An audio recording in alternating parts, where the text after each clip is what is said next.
If you want to learn how to gain insights you can act on and solve business problems with data, all while building a data-driven culture at your organization, sign up for Pragmatic Institute's new course, Data Science for Business Leaders. Find out more at pragmaticinstitute.com/data.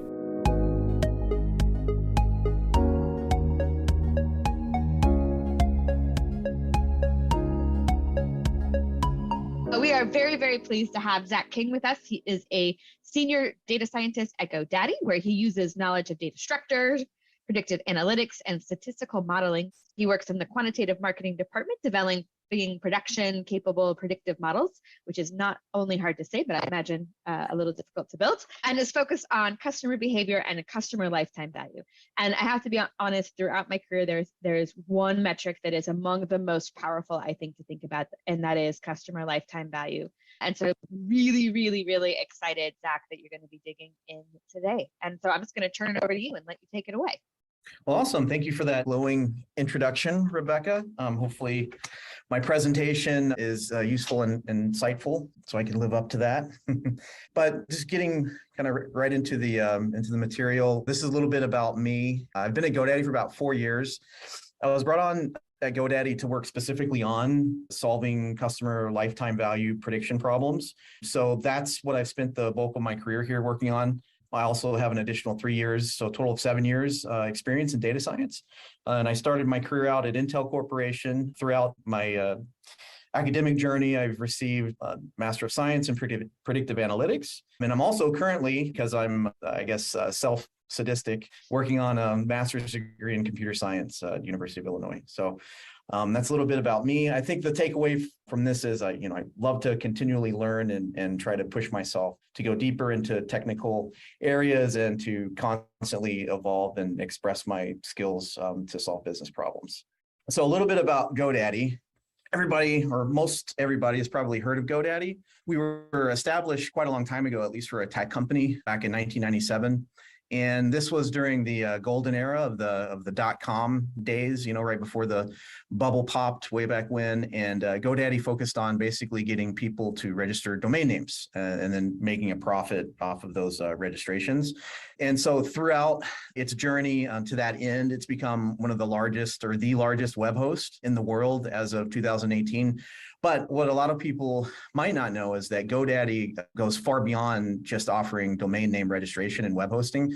There's also content management, e-commerce and payment solutions, processing services with hardware, telephony products, on and on and on. So GoDaddy is more of a holistic, it takes a holistic approach to its customer base to try to basically enable them to do anything that they can think of with online presence, which I think is important to point out because it's quite a bit different. The vision has, evolved quite a bit from its early days.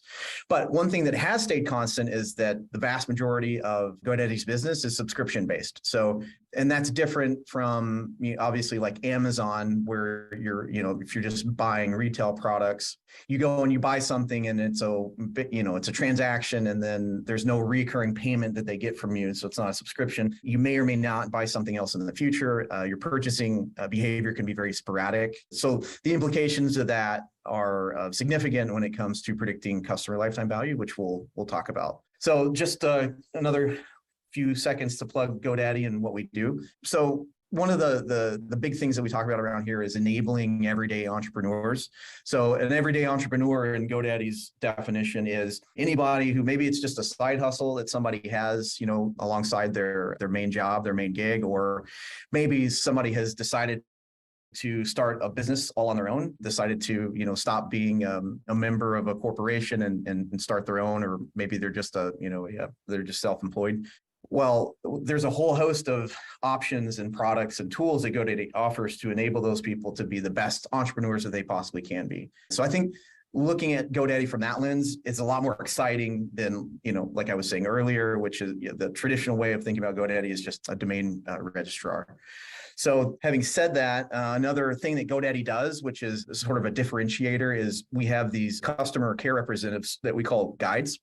And so guides are a lot more than just, somebody you call and they help you out with a technical problem, or you call and you want to buy something and they take your order. They're there to be more of like a Sherpa for you, if you would, in your entrepreneurial endeavors. So they can help offer product recommendations, help you, solve problems that you might be having in your business, either through direct support or through offering product that might solve, individual problems. So it's one of the secret sauces that we have at GoDaddy that keeps, customers trying to keep customers coming back and renewing their subscriptions. And these are a few, I won't go into a whole lot of details with these folks, but these are a few customers that GoDaddy has done profiles on. And so we have a pretty diverse base of customers, and the endeavors that they undertake are, very diverse and very exciting.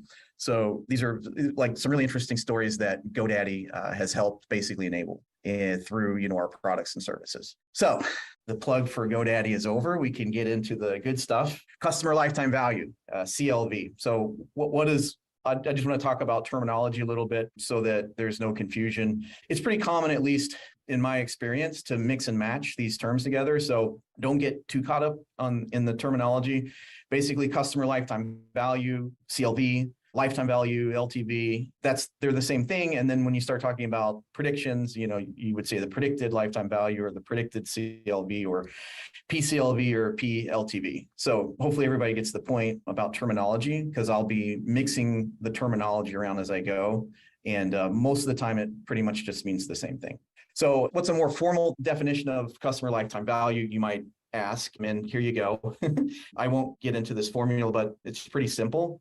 If you want to just boil it down to its most simple definition, it's a summation of cash flow expected at various periods into the future, multiplied by the probability that somebody is going to purchase something. And the cash flow associated with that purchase would be multiplied by the probability that they would actually purchase it.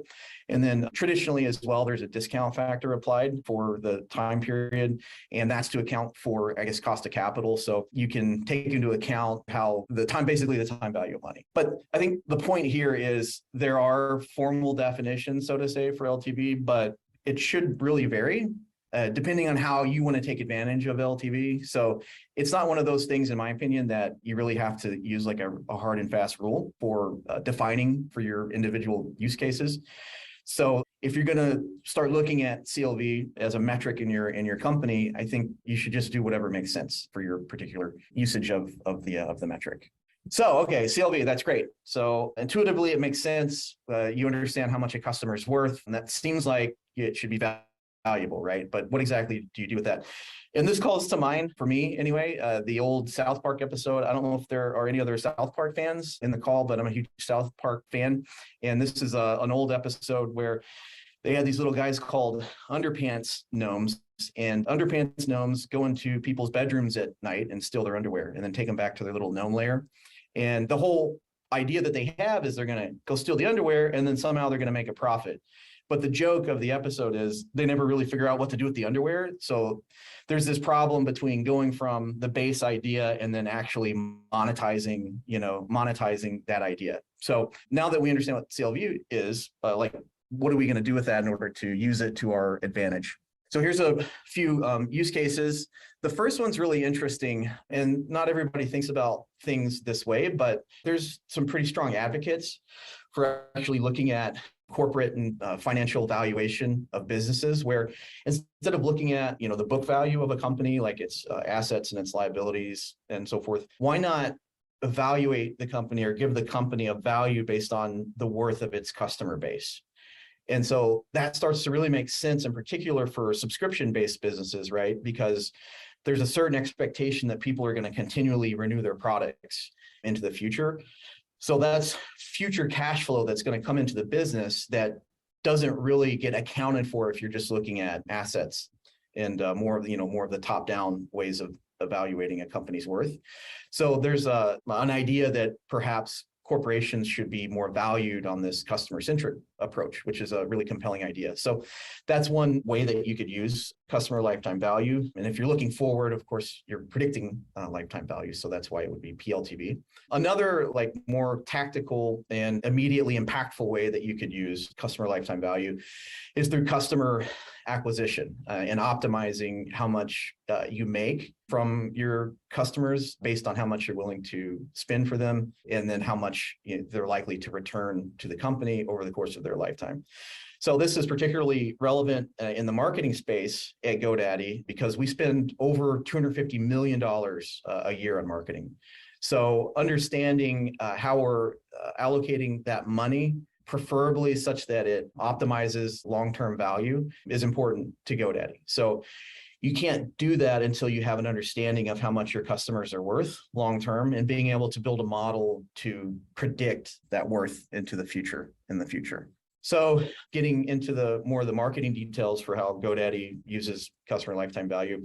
If you think about paid search advertising, so if you punch into Google domain name registration, you're almost guaranteed to see a GoDaddy ad in the very first ad result slot. So if you click on that ad, and most people know this, so I'm just, I guess, stating the obvious, but if you click on that ad, there's a cost associated to GoDaddy. It's a cost per click. So every time somebody clicks on the ad, GoDaddy has to pay a little bit of money. And the amount of money that they pay is defined by GoDaddy itself. So we're willing to pay, up to a certain amount for somebody to click on the advertisement. The idea being that some of those people that click on it are eventually going to purchase something, right? So the cost that we're spending on the advertisement is made up for in the value that we get from that customer. So if you start thinking about things a little bit differently than just the gross cash receipts that you get from a customer, so in other words, just the amount of money that you make from the purchase that's associated to the click or the paid advertising activity, it doesn't really tell you the whole story, because perhaps you're only making, a few dollars, or maybe you're even losing money on that initial purchase. But for a subscription business, that may not be so bad, because we're going to make up that money, in the long term as that customer, continues to renew their subscriptions. So losing money initially may not be so bad. So that opens up an interesting concept of acquisition costs and being willing to pay more for a customer than what they're initially worth, understanding that eventually you're going to break even on that investment and then, hopefully, obviously make a profit. And so if you have a competing business that you're vying for clicks for in search advertising, and one of them understands their customer lifetime value, their long-term value better than the other one, they might be willing to pay more to acquire that customer. And if the other customer does, or the other competitor doesn't know that long-term value, they're not going to be willing to pay as much. So there's a huge, they're missing out on a lot of potential future revenue. So looking at paid advertising in those regards can lead to a competitive advantage for a company if they have that information about their customers that their competitors don't. And so this is just kind of restating what I said. You might be willing to pay more than your competitor for those reasons, gives you an advantage. And good LTV estimates you can use for all kinds of things, not only just deciding what your pay-per-click bid level is going to be, but overall how much money you're willing to give into a campaign based on, let's say, how long it takes for that campaign to break even. So if you see a campaign based on your LTV estimates that you think is going to break even in a very short amount of time, well, that could be an indicator that perhaps you should fund that campaign with more money so that you don't exhaust your funds in that campaign and lose out on the opportunity of acquiring those additional valuable customers that you're going to get a return on your investment within the amount of time that you're interested in. So this just demonstrates the concept in the form of a graph that we just talked about. So if you look at early on in the customer's lifetime on the x-axis where time equals 0. So that's the initial acquisition point of the customer. The red line is the cost and the green line is the revenue that you get from that customer. So initially early on, we're losing money on that customer, but then, as you go out into the future, you see that we start to make a profit. So the difference between the cumulative revenue and the cumulative costs would be the cumulative profit for this particular customer. And you can see that there's a certain point in time where you break even on your investment. So in this particular graph, we see that we're breaking even at the 12-month mark. So a lot of GoDaddy's products renew in 12-month intervals. So it may be that you don't make any money in the first 12 months, but if you're a little more forward-looking, you can see that, and you understand, you have a good grasp of your customers' potential lifetime value, you can see into the future you're going to make more money from them. You just have to bear through the first year where you've lost a little bit of money. And so you can use that then to set the acquisition costs, like we talked about in the last slide. So if you increase the acquisition costs, you potentially increase if you increase the amount of money that you're willing to pay for a customer, aka acquire them, it may take longer for your campaign to break even, which is good and bad, right? It's bad in that, of course, you would like to see a profit from your customer a lot sooner, but it could mean that you're spending more to acquire that customer at the expense of your competitor. So that's the trade-off with acquisition cost and long-term value. So you might be asking yourself at this point, how do you predict lifetime value? Obviously, it's pretty important to do some of the things that we talked about. So you need to be able to predict it. It's not enough for you just to understand, historically speaking, how much your customers are worth. You need to understand how much they're going to be worth into the future. So generally speaking, there are two types of business settings. Contexts. One is contractual, which is what GoDaddy does. That's synonymous with subscriptions. And so these settings tend to be a lot simpler to model because you can there's this model that's pretty simple, but also pretty effective called a shifted beta geometric model. And what this does is you fit a survival curve to a cohort of customers who subscribe to a particular product. And so if you observe that set of customers for a short period of time, you can then extrapolate or generate a set of parameters. It's a parametric model. It's based on some pretty well-known statistical concepts. You can fit a set of parameters that tells you basically the shape of this curve that you're trying to model. And so with those parameters, you can generate a prediction. So you use those parameters and you input in whatever time in the future you're interested in understanding the probability that set of customers are going to renew at that given point in time. And then you can multiply that by whatever the renewal price is for the product.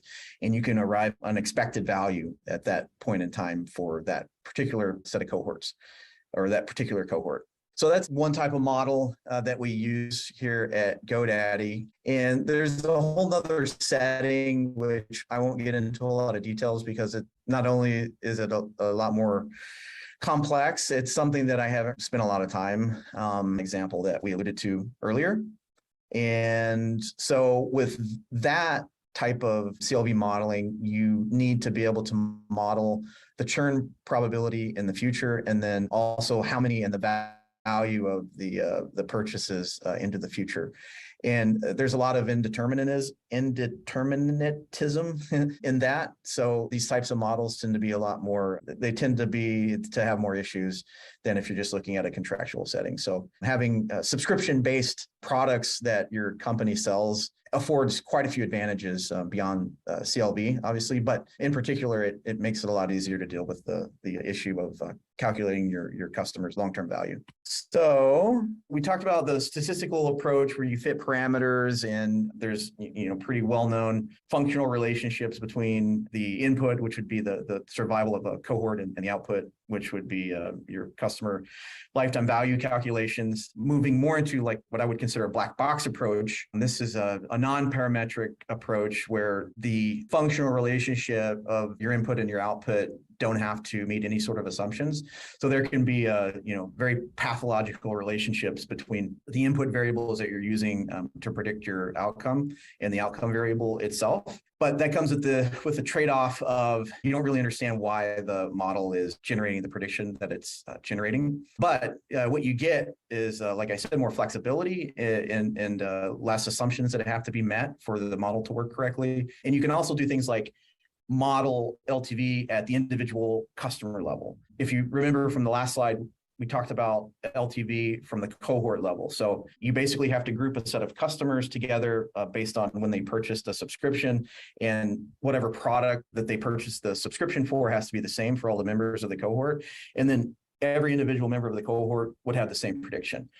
Now, if you move to more of a black boxy non-parametric approach, you can actually get specific estimates for individual customers based on variables that are specific to them. So if you A few of those would be like the value of their first order, how many products did they purchase, did we give them a discount or not, where are they ordering the products from, what sort of business are they purchasing their products to support, so on and so forth. So you can then get these very distinct predictions for all of your customers, but you're going to need more data to do that because there are a lot more interactions between the input and the output. So you're going to need a lot more data to be able to generate predictions, to be able to like partition your customers, so to say, at an individual level, such that there can be a lot of variation in the values of what you're using to make the predictions, such that you can come up with a pretty certain idea for what the actual lifetime value is going to be. And so one way to do that is with an artificial neural network, which I won't attempt to explain in too much detail, but essentially the depiction on the right is pretty apt in that you have a set of inputs and you can think of those as the variables that I mentioned earlier. And those inputs all get fed to a set of nodes, and everything is basically connected together. So what happens is, as the input data is evaluated throughout these sets of nodes, it's a very similar thing to what happens in your brain. This is a very loose analog, of course, but still it's based on the idea that the neurons in your brain are all connected together, and depending on how information flows through those neurons, you have different thoughts or memories. Whatever your brain does, it operates through this concept of having all of these different nodes connected together. So when you train the model, the nodes get these weights that are applied to the inputs, and then magically on the other end, you get the output, your prediction. So just looking at the visual, you get an idea for how complicated these things can get. And you can have networks. This is a very small example of a network. You can have networks with many hidden layers, the purple layers, with a lot more nodes within the layer, and sometimes thousands, hundreds, or even thousands. So these things start to get really complex, and so there's really no way to understand why they're making those decisions. So that's just like a trade-off that you have to accept whenever you approach LTV modeling from this perspective. But you get, like I said, a lot more flexible predictions and potentially a lot more accurate, particularly at the individual level. So getting into, okay, so now you have some LTV predictions and you want to understand if they're any good or not. And that's for obvious reasons, right? First of all, you want to make sure if you're making bets on like how much you're spending to acquire customers on your predictions, you want to make sure at some point that those predictions are accurate, right? And that's the problem with predicting the future, the old adage goes, is it hasn't happened yet. So at some point you have to sit down and observe how your model performs over time. And one way to do that is through this cohort pyramid, as I like to call it.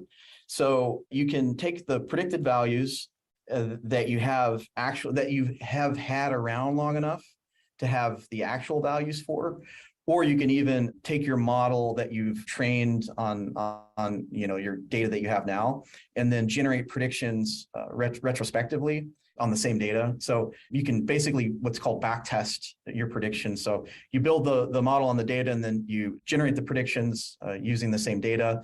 And then you can take those predictions, since you already have the actual values that you've had to have to train the model, you can then immediately compare them to the actuals. There's a few problems with that, which I won't get into, but there's ways to get around those problems. So the point being, you don't necessarily have to wait a long period of time before you just like get a little bit of an idea of how your model is going to perform. But what you can do that helps you evaluate more recent data is you could just take in data that you have enough information, you have enough time has elapsed for you to be able to compare the predictions to the actual values. So you can see here, this would be, and this is just sort of randomized data, so just take it with a grain of salt. But for the purposes of illustrating the point, it works. So you can see here that for the last month, we have a set of predictions that, like, let's say that we generated those predictions 30 days ago. 30 days has elapsed, so we now have the actual values for those predictions.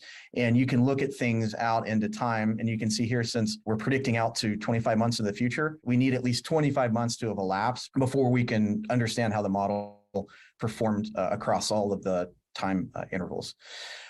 And another interesting thing is when you look at data this way, not only can you look at longer, and you can look at like older predictions and newer predictions together. You can start to see some interesting trends if you pay attention to the values of the error rates. And that's what these are. It's the percent difference between the predicted and the actual. And this pyramid in particular is color coded. So it calls, your eye to it, to certain areas. For instance, 34 months ago, the model was substantially under predicting in the first 15 months compared to other cohort time periods. So what's going on there? Well, it could be that there could be an outlier. And there could be a customer that we acquired, or a set of customers that we acquired 33 or 34 months ago that purchased way more than than the model anticipated they should have.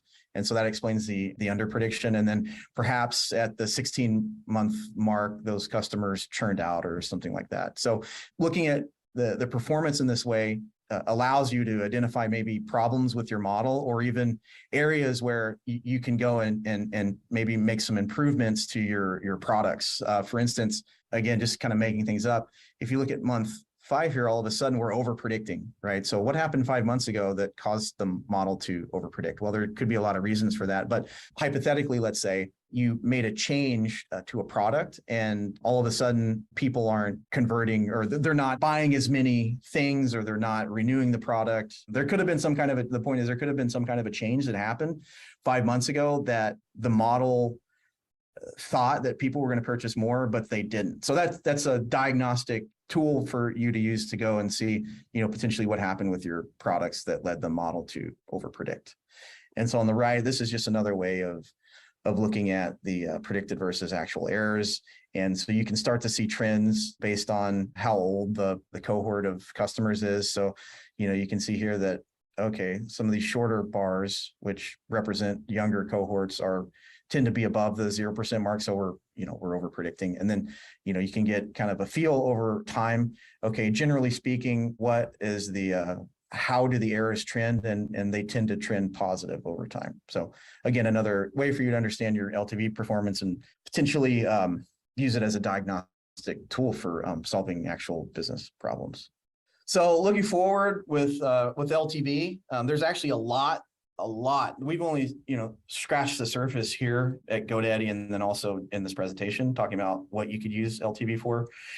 A few interesting use cases would be like product recommendation. So understanding that a particular customer is going to be more valuable over the long term when they purchase one product versus another could be a way for you to recommend particular products to your customers to maximize long-term value.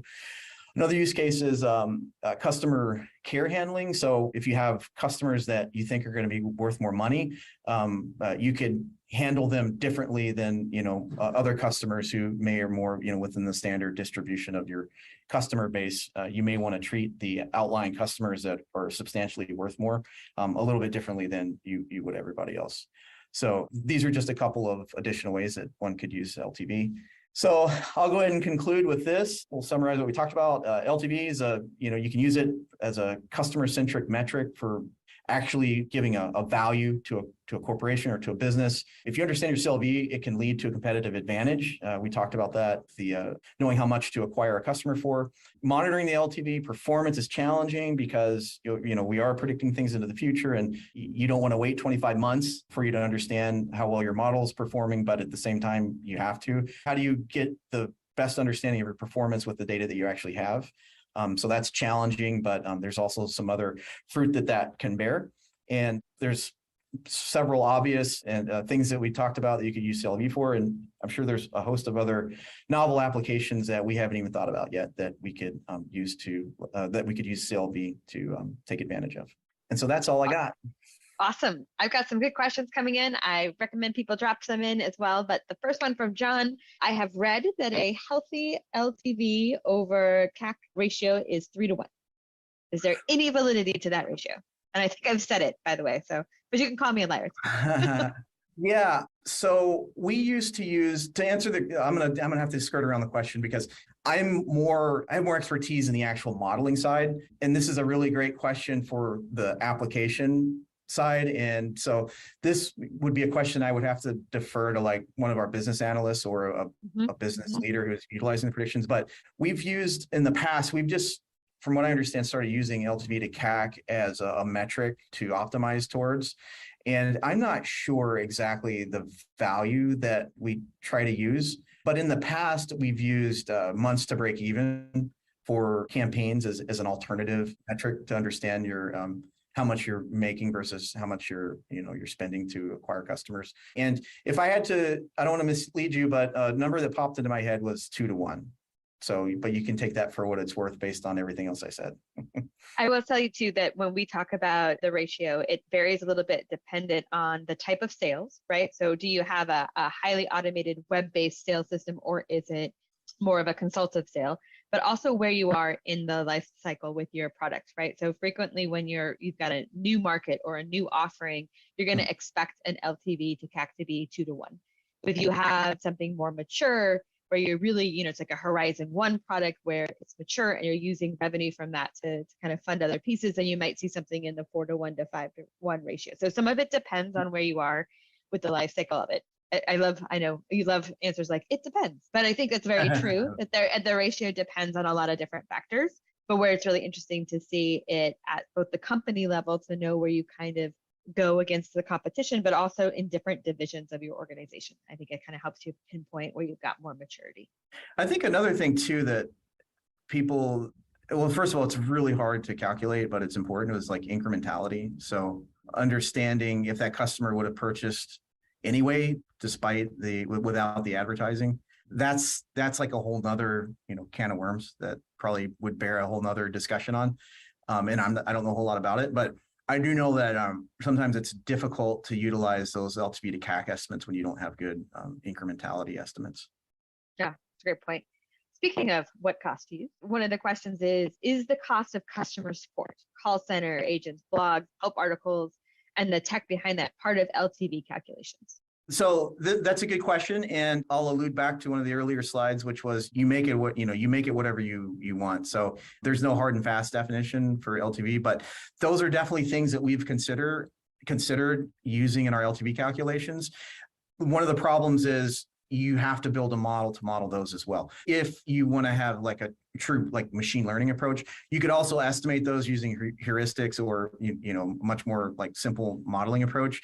But then if you have the predictions for LTV that are on an individual level, and then the predictions for the other costs, if you have the predictions for let's say the gross long-term value, and then you have the predictions for the costs, and you don't have them at the customer level, it seems like there's sort of a mismatch in the level of granularity between the revenue that you're forecasting and then the costs that you're forecasting. So that implies then that you would have to build, a similar model that you do for the revenue for the costs. So it increases your, the complexity and the different amount of models that you have to handle and the support that's required for those. So you kind of have to weigh all that stuff out to figure out if you want to actually include those costs in your LTV calculations or not. I can see that makes a lot of sense, but you kind of need to balance both sides of it to make sure you're at that same level. Right. Yep. All right. We have a scenario question here, Zach. And Bill, at some point, if you want to provide clarity, make sure I get this right. So this is one of those in this dream world. Suppose you have 3 million. You have data on 3 million customers, on purchases, segmentation of customers, knowledge of what channel that customer came through, and what discounts or promotions have been offered. Mm-hmm. And then this is the part where you're like, oh, this is a lovely thought. It's all big data and it's all clean data. Right? Right, but you have this data, right? It's like, oh, my dreams come true. How long do you think it would take to build a customer lifetime value model and have it ready for production use to optimize customer acquisition spend? Ooh, this is a good question. So you have 3 million data points, 3 million observations, and you have, so this is, I'm going to assume this is customer specific information. It's not cohort. Because the answer depends. If you want individual customer estimates, the answer is different than if you want like a cohort level estimate. So the cohort, just starting out with a statistical approach, the SPG approach, the cohort level predictions, I think the rule of thumb is you need 3 renewal periods if it's a contractual setting. So you need to wait 3 periods before you can fit the parameters and then get fairly accurate predictions from that point forward. And if you look up work by this guy named Peter Fader, another guy named Bruce Hardy. These are academics at University of Pennsylvania, I believe. They have put forward the mathematics for that SPG model and also some of the rules of thumbs that you would want to use to successfully utilize those modeling approaches. But if you're talking about a customer level model, if you just have those 3 million data points starting from today, and you want to use a customer level model, the only way that I would know how to do it is you would just have to wait until you get to the point in the future where you want to call that the lifetime of the customer. It's like in our case, we say 25 months. So we would need to wait from the point of today for like 25 more months, right? If we wanted to build out estimates for all 25 months. Now, having said that, there's two options to get around that in a way. One is if you have those 3 million data points from 25 months ago or however many months ago, which would be the length of your prediction horizon, you could build a model on those. Well, so just using GoDaddy's, I'll just frame it around GoDaddy's data. So if we want to predict out 25 months and we want to be able to have all of the actual 25 months values that we need to train the model, we need data that's at least 25 months old. So, you could look at data that's 25 months to 37 months old. That gives you an entire 12 months worth of customers. So you can model things like monthly seasonality. So that obviously comes at a cost because you have 25 months worth of more recent customers who are behaving probably really differently than customers from 25 months ago.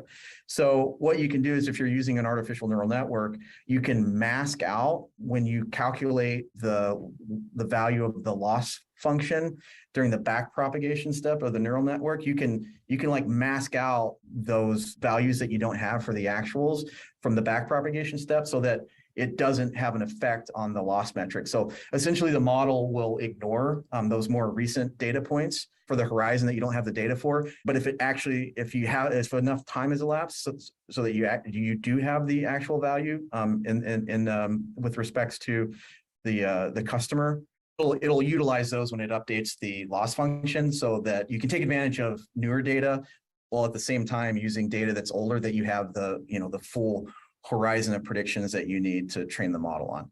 Another thing that you can do is if you don't want to wait 25 months and you don't have any historical data, you could either, let's say that you have, one scenario is you have like 3 months worth of data, you could train a model on 3 months, and then you could look at the trend of the predictions that the model generates, and then you could use any manner that you want to extrapolate out those predictions. So you could be as simple as like, okay, you look at a customer's prediction, and since we're doing cumulative long-term value in our LTV calculations, it tends to like monotonically increase for the most part. So over time, the customer value increases, and it tends to increase at a linear rate. So you could do something as simple as like just fit you don't even have to use like full-blown regression. You could just fit a line between the first point and the last point. And then that could just be like a naive forecast for the LTV into the future, into whatever arbitrary point in the future that you want. And there's a lot of other more sophisticated ways that you could do that. So if you had 3 months of data, you could do something like that. Or if you wanted, you could wait 3 months, collect the data, and then do something like that. But yeah, there's really no substitute for having all of the actual data for you to be able to model on. And it sounds like enough periods of data, right? You have a Right. lifetime value, you have to have data outside of that, for sure. Okay, another good question. Good questions, love it. What are some of the biggest challenges you think you see yourself or your sort of peers in predicting customer lifetime value?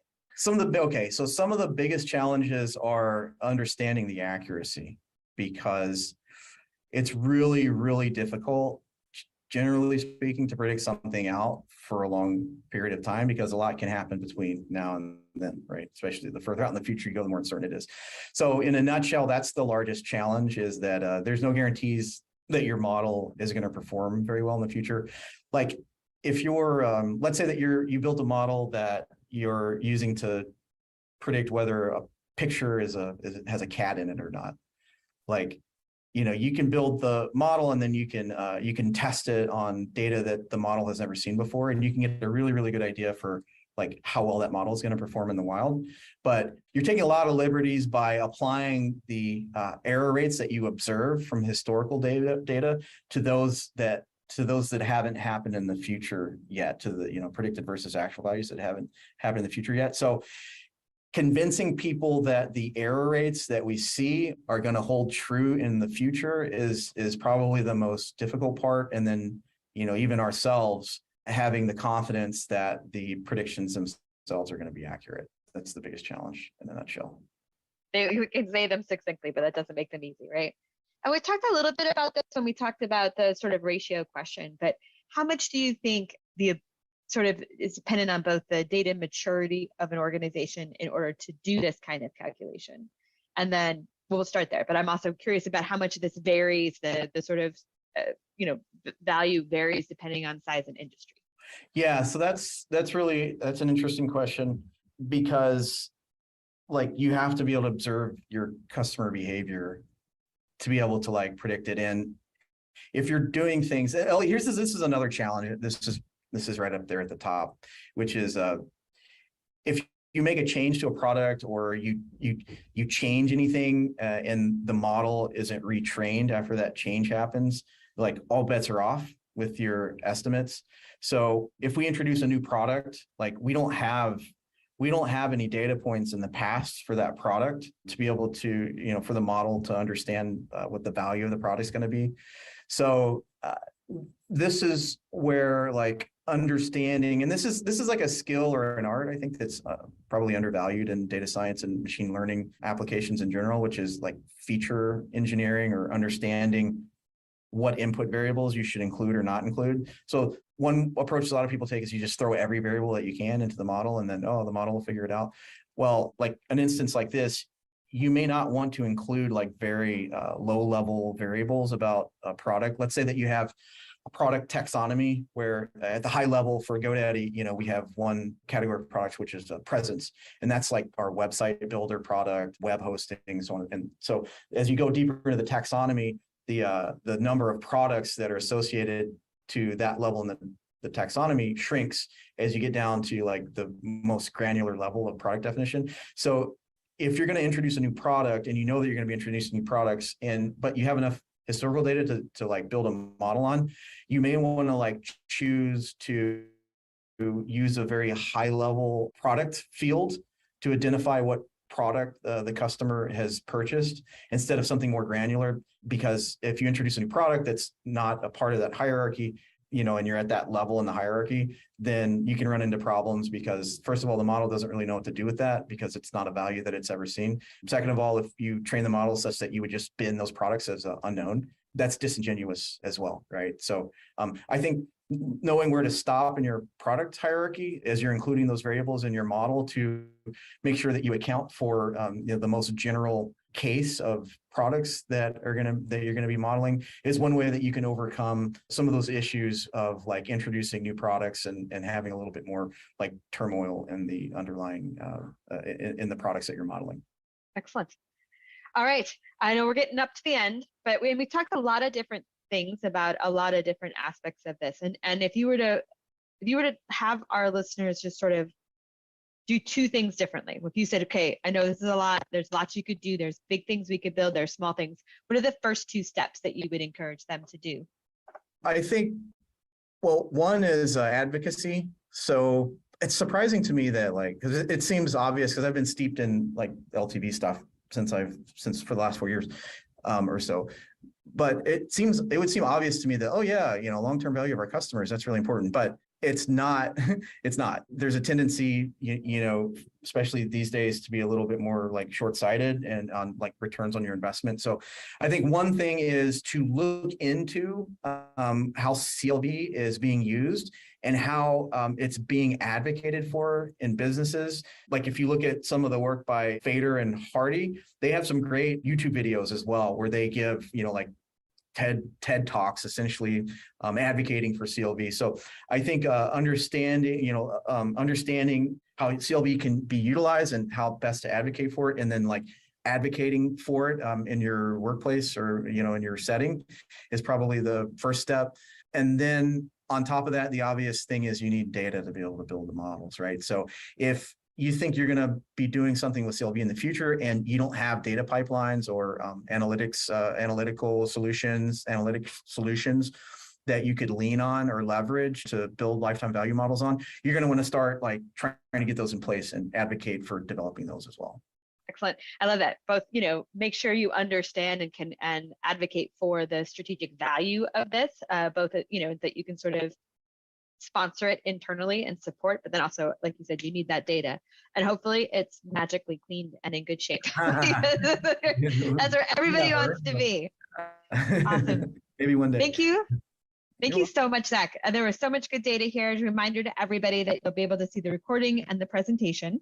We're also going to send out an ebook, and then I know that Ingrid and team have also dropped the link into our assessment there. So you can I think it's really interesting in these conversations and to see how our data maturity of our organization, both the understanding, the strategic use of, even the cleanliness compares to other organizations. It's always a fun way to see how you go. But and Zach, if people wanted to reach out to you, or you've named a couple of good resources, books that they could reach out to, do you have anywhere that you would do that? Well, you can, an email address, would that work? Email, LinkedIn? Yeah, so I'm on LinkedIn, Zach King, and my GoDaddy email address is zking, Z-K-I-N-G, at GoDaddy.com. Oh, and I'm happy excellent. to answer any questions that anybody has on LTV. All right. Thank you, everybody, for joining us. Don't forget to check out our data chat series. We had some other great conversations. If you want to learn more, both sort of about how to take some of these skills that you have and at Goop, but also to really bridge those with the strategy of the organization to help you present your work, help you kind of have a larger impact in there, I would absolutely encourage you to attend business-driven data analysis. If you wish that your leaders understood more the power that your data team has and also some of the realistic trade-offs and limitations, then I would definitely send them to the Data Science for Business Leaders course as well. But thank you, Zach. Thank you, team, for everything you do behind the scenes. And thank you all for coming to join us. Thank you.